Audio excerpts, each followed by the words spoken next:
We've been working for a number of years with a wonderful plant called Goumi. This is a member of the Elaeagnus family, a cousin to the autumn olive, but not considered invasive or expansive. In fact, they're pretty difficult to get growing from seed. I feel like we finally understand now how to do that, and I want to share in this video what our process was for collecting seed last summer, stratifying it properly and getting it going. It's not complicated. Still in the dormant season, but I'll show the lovely plant Gumi to those of you that haven't seen them before. So this is the shrub growing here. They get quite a bit taller. This happens to be a seedling or a clone of a variety called Carmine, which makes particularly large fruit.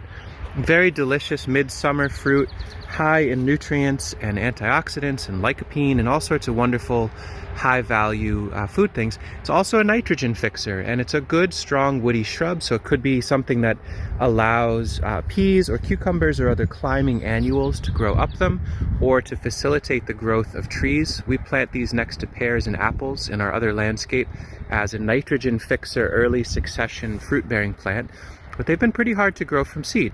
Last summer we had a particularly massive crop, thousands and thousands of fruits from plants that have been established now for 6 to 8 years or so, something like that. Enough years where there's inertia and there's some really good plants producing at their peak, both at our smaller landscape here and up at the 6-acre site. Tried something that was actually quite simple in some ways as a way to attempt to get viable seed. So you can see this folding crate in front of me here that was filled with like decent quality-ish compost last summer.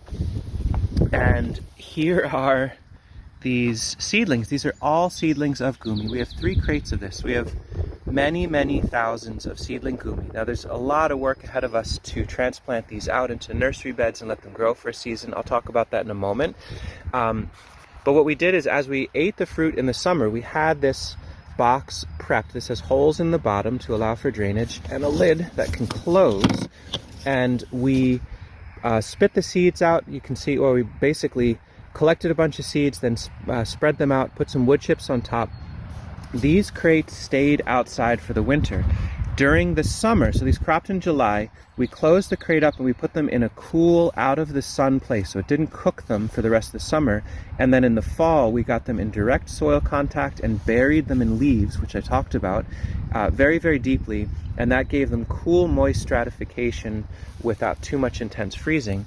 And we are now left with near 100% germination. And so these are a little bit frost tender, but they're very strong plants once they're up and growing, so we can soak them and tease them apart and plant them out.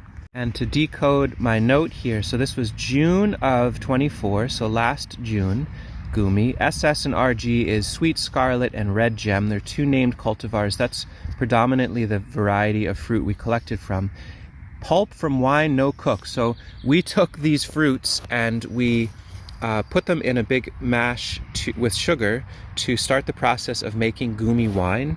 And these were the leftover mash material from that initial wine making. So we're able to get wine from the fruit and then these seeds out of that. We've had Nanking cherries work after cooking. It's amazing how strong a seed is. I wouldn't cook Gumi seed, but it's cool that you can make wine with them or send them through a light food mill and still get viable seed. So actually not that tricky to have Gumi work from seed, and this would be true for autumn olive or other plants in that family if that was something of interest to you.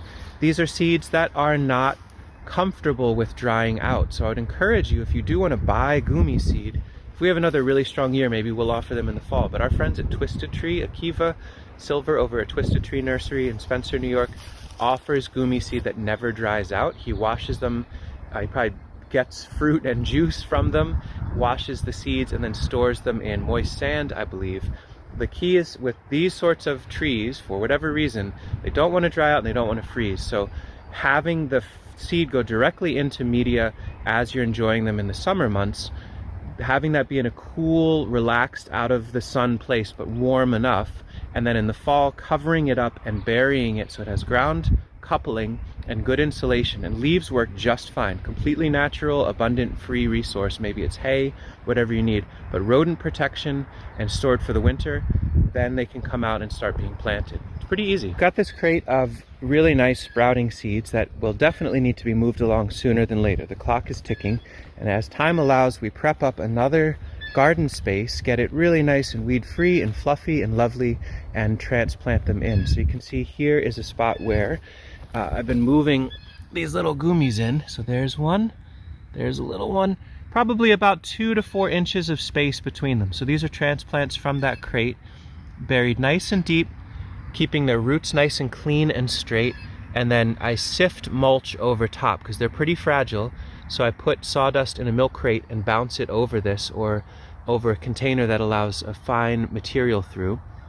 And this will have about 150 Gumi.